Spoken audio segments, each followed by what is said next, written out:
Can you build the right team at the right time? So we're going to turn our attention to teaming as we conclude our discussion on opportunity identification. So entrepreneurship is very much a team sport. This belief that it's the solo individual out on their own all the time is a myth. And when you look at this piece out of some of my colleagues at Stanford, they point to entrepreneurship as an experience where entrepreneurs are spending the majority of their time as part of a group. They're meeting with management teams, board meetings, project teams. And as that venture grows, they're spending more and more time with suppliers and partners and customers. So how do startups build teams? How do you pick your co-founders? How do you pick your earliest employees? Do you thoughtfully consider who has complementary interest, who likes what I like and who has the passion for what I want to do, who has contrasting skill sets, who are people that know things different than me and complement my weaknesses with their strengths? Are there differentiated relationships among my team? While I may know people, I'd like to bring people onto my team and my co-founding team that know a lot of different people. Or do most startups hire friends? And while your friends may be good team members and good co-founders, if they do have these complementary interests, these contrasting skill sets, and these differentiated relationships, a lot of what I see, particularly with young entrepreneurs, is they are hiring friends that may not possess those traits. So think about your reasons for teaming. Well, you may want to expand or enhance your industry knowledge or domain knowledge. You want to bring somebody to the team that understands the customer in the market, that understands the competitors and trends, that has know-how within that industry. Maybe you have that. If you don't have it, you'll want to bring that on at the executive level, perhaps as a co-founder. You may need business knowledge. While we teach many of these elements within our program, you may want someone who has been there and done that in the strategy and finance and accounting and sales and marketing arenas. And that person might be an executive team member or one of your co-founders. You may want someone that has the relationships and the social capital, the person that's in the know and knows who to know. You may want someone with some financial contribution. Now, maybe they are an investor and only an investor. Maybe they're an investor and they're going to be working with the team in a more day-to-day fashion as well. That can be a good co-founder, an early team executive member as well. So should you team with a friend to start your business or bring them on early in the venture? Well, I would caution you that many times teaming with friends usually ends the friendship and kills the business. There are two questions that I would ask. One, does your friend truly complement your strengths and weaknesses? Two, if you had the money to hire someone experienced into that role, would you hire that friend? And if the answer of either of those questions is no, then that's not a friend that I would bring onto the team. An ideal approach, according to many people in the startup community, is to, one, start with people you know. Only hire people you know, particularly as a small team. Having a bad hire might be the end of your company. It's time and money spent that might be irrecoverable. Two, find partners with resources that can commit long term. Find individuals that are willing not to take a salary for a period of months or even years, that have the savings that they can support themselves through the initial growth and scaling of the venture.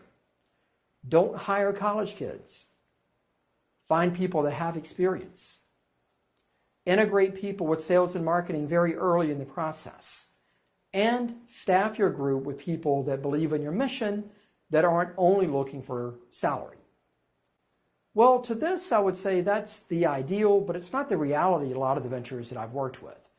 One, I find that a lot of the entrepreneurs I work with are first-time entrepreneurs, and they may not know the right people. They might not necessarily have worked in the places and in the organizations or gone to the programs that connect them with the right people. They may not have friends that are wealthy. They may not have individuals when they're in the circle yet that are willing to make that level of financial commitment or that have the means to do that. And they may not be able to afford that experienced person. Now, for a couple of these elements, I wholeheartedly agree with. One is certainly that you want to integrate sales and marketing expertise very early in the process. I would say amongst your co-founding team, it's great to have someone that understands sales and marketing, and that you want to find people that believe in your vision.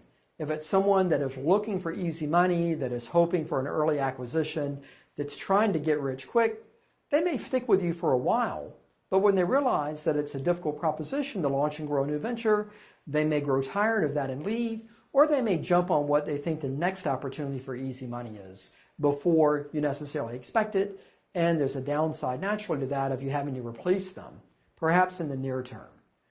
So while there is this ideal approach, I would suggest there's an approach for those that are perhaps less connected or newer to entrepreneurial pursuits, where I would start is one, identifying the skills that your new venture needs. So that takes an honest self-assessment of what you know, what you don't know, and what's critical to your venture. If you're going to be a technology-based venture, I would suggest bringing on some technology talent in some kind of a co-founder or full-time management position, and not outsourcing your core elements. I would also recruit where you need help, and recruit through a variety of means. It may be friends. You may have friends that have that right skill set.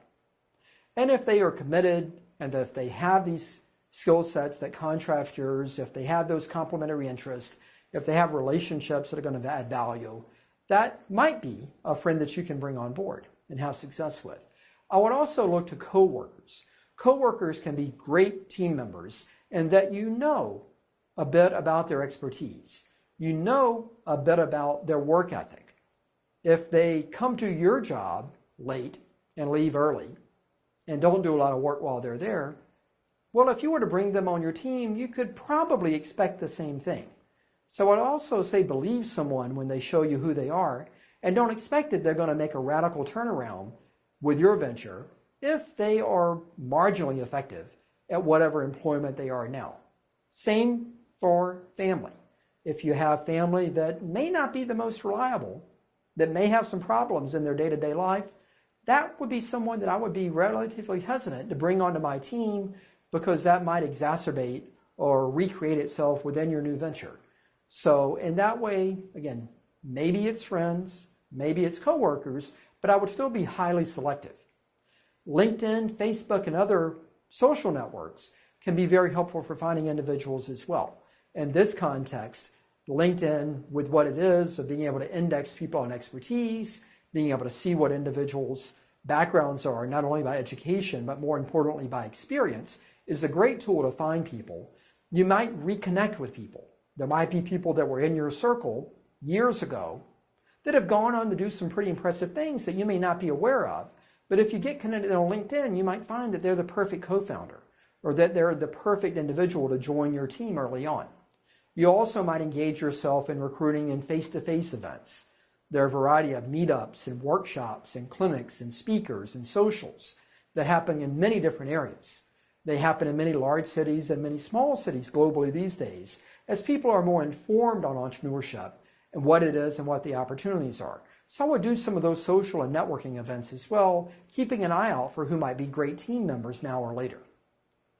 I would also understand the roles of cash and equity in your venture. You may be cash poor, but equity rich. What I mean by that is you may not have the cash to bring on individuals. You might not be able to pay a salary or pay a very high salary, but every company starts with 100% equity. So in that context, you have 100% ownership of your company to perhaps share with people that will join your team. And so later in discussions on new venture financing, we'll explore that a little bit more at what it takes to bring people on and what are some effective ways to bring them on with equity over a vesting schedule to engage them and recruit them into your venture. We also want to think about the element of creating a strong culture, of hiring people that you like to work with, that share your values, that represent those that you think can be long-term advocates and champions of your venture and of your cause, and other solutions that you want to bring to market. There's also an extended team. Now, the extended team may be your board. It may be investors, attorneys, accountants, other partners and suppliers. So the extended team is something to be cautious about as well. Hopefully, if you were to choose a doctor, you're not just going to flip through the yellow pages or search up doctor on the internet and pick the first person that comes up and trust them with your health care. However, many of the entrepreneurs do that when they're looking for attorneys or accountants. That's not the thing to do. Do the same thing you would do if you're trying to find a doctor, of looking for people that are respected, of looking for people that have references, of looking for people that may have worked with other individuals that you know. So in that way, I would be as selective with selecting my extended team members as I would be for my own personal doctor. A key piece of that is the board of advisors, and I think this is a great place to start. When you begin thinking about that extended team, I would start with the board of advisors. What that does is it gives you a mechanism to get regular feedback from people that have been there and done it, that have some expertise and that have some insights, and that can provide an objective and informed level of feedback. Now, they're a bit different than other service providers. If you go to a marketing firm and you want them to market your product, they will put together a campaign, they will suggest what might work, they will attach a price point to it, and they're happy for you to pay them $1,000 or $10,000 or $50,000 for them to execute that marketing plan. A board of advisor member may be able to work with you on that plan to see, is it going to work or not? What should you do? What shouldn't you do? What are some other things that you can do with that $10,000 that might add more value to your firm? Same thing with technology. If you go to a software development company and you want them to build your dream website that's going to do everything you could ever imagine, they may be able to do that for $30,000, and they're happy to build it. They'll provide no guarantees that it's going to be profitable.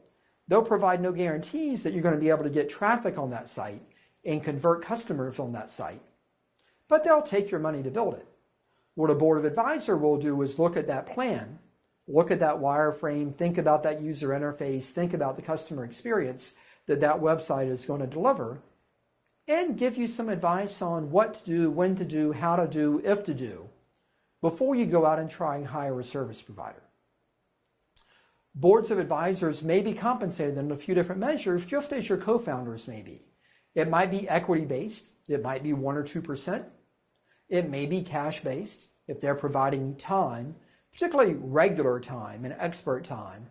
They are potentially willing to do that as a volunteer for a short amount of time if they already have some relationship with you.